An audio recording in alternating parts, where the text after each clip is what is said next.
And now for something completely different. This different.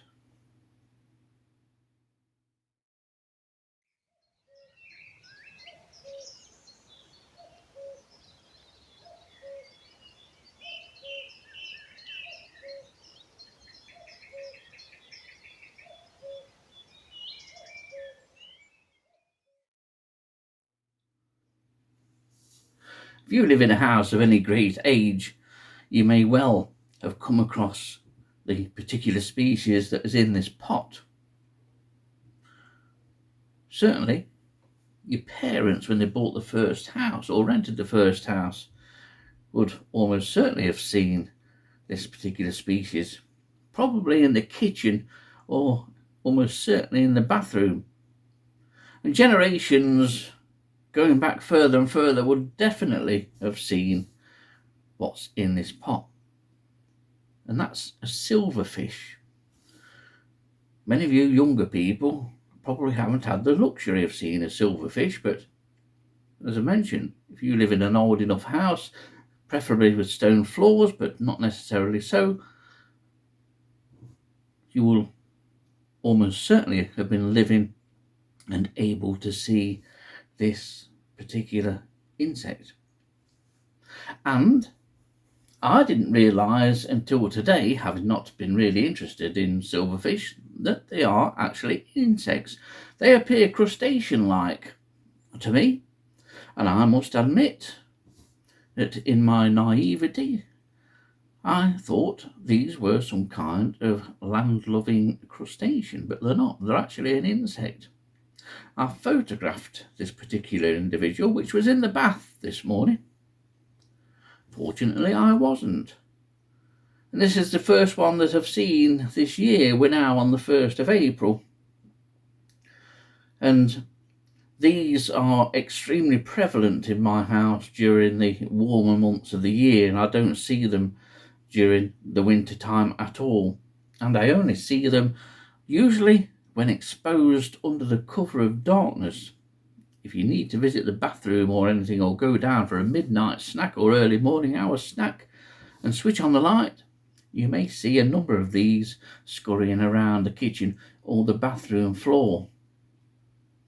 And contrary to what you may think, any insect that lives indoors, they're not all bad or detrimental. In fact, these are probably quite useful to have, although many people will be ringing for the exterminator as soon as they see one of these things.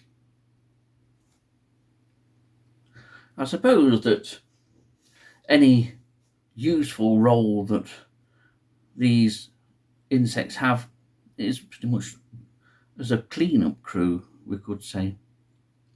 They thrive on the mess we leave behind, and their diet is quite comprehensive. They'll probably eat almost anything.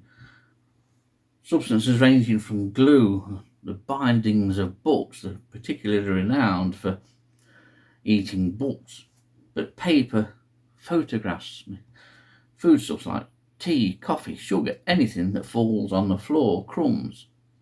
The success of silverfish is probably largely down to our untidiness and less hygienic habits.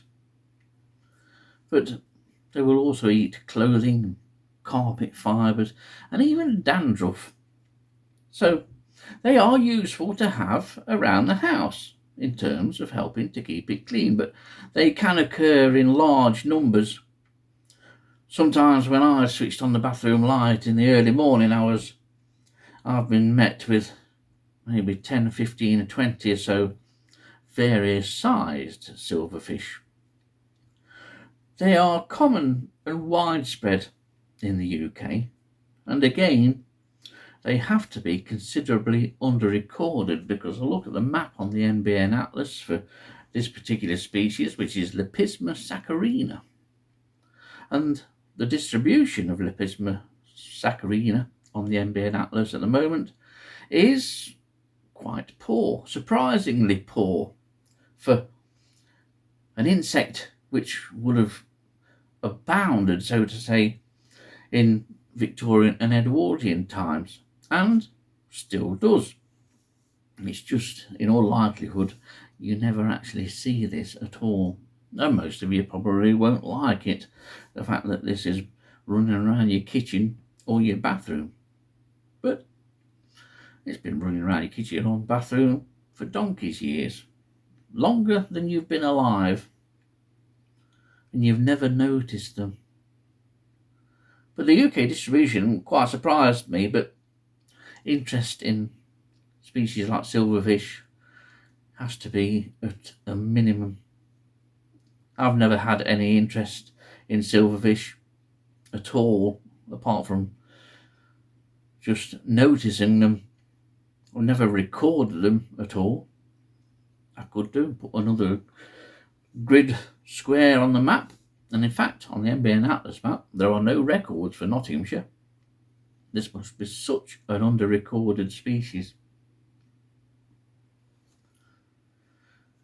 They're quite attractive things, a silvery covering of scales which will rub off if you happen to catch one of these. And the scales are quite similar to those of butterflies and moths, and they do glisten when you switch the light on. Usually on first being aware that the light is on, they will sit still and remain motionless for a minute or two, and then they're up and off at quite a rate of knots. These can really motor. The females lay eggs in dark corners of skirting boards and in crevices wherever possible. And in this day and age of central heating, many homes that do have these will have these active all year round, but I try not to use my central heating too much, and so these disappear during the cooler months or colder months of the year. But during the summer, my bathroom gets a lot of these, and so probably will yours. But a very interesting insect indeed, and one that looks most un-insect-like to me. I was asked by a subscriber to this channel, hopefully she does still subscribe, to do a video on silverfish, and so here it is.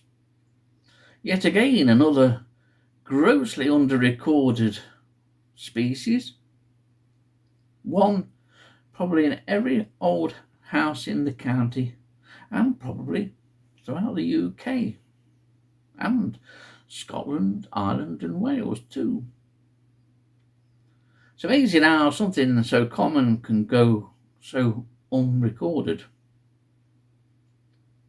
So that's the silverfish. I would say coming to a home near you. Chances are you're already living with it.